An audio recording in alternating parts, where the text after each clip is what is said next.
अगर हमारे हाथ बांध दिए गए तो हम चुप नहीं बैठेंगे। इमरान खान।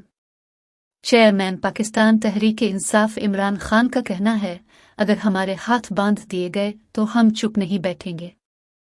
अपने बयान में इमरान खान का कहना था, मुझ पर 144 केसेस बनाए गए हैं, मुझ पर गद्दारी का मुकदमा भी दर्ज किया गया है, हम इंतशार क्यों फैलाएंगे, हम तो इलेक्शन चाहते हैं। उन्होंने कहा कि ये लोग मुझे रास्ते से हटाना चाहते हैं, ये लोग मुझे मुर्तज़ा भुट्टो की तरह कत्ल करना चाहते थे, उनको डर था कि मुझे जेल में डाल दिया तो मेरी मकबूलियत में मजीद इजाफा होगा, इसलिए ये मुझे कत्ल करना चाहते थे। इमरान खान का कहना था, इस तरह सियासी पार्टियां खत्म नहीं होती लेकिन मुल्क को नुकसान होता है, इलेक्शन के बगैर कोई रास्ता नहीं।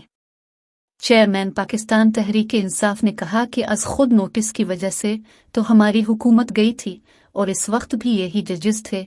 जस्टिस सिस्टम में किसी को एतमाद नहीं होगा तो कौन सरमायाकारी करेगा। इमरान खान का कहना था, अगर इलेक्शन न कराए गए तो हम सड़कों पर निकलेंगे, अगर सबको जेलों में डाल दिया गया, हमारे हाथ बांध दिए गए तो हम चुप नहीं बैठेंगे।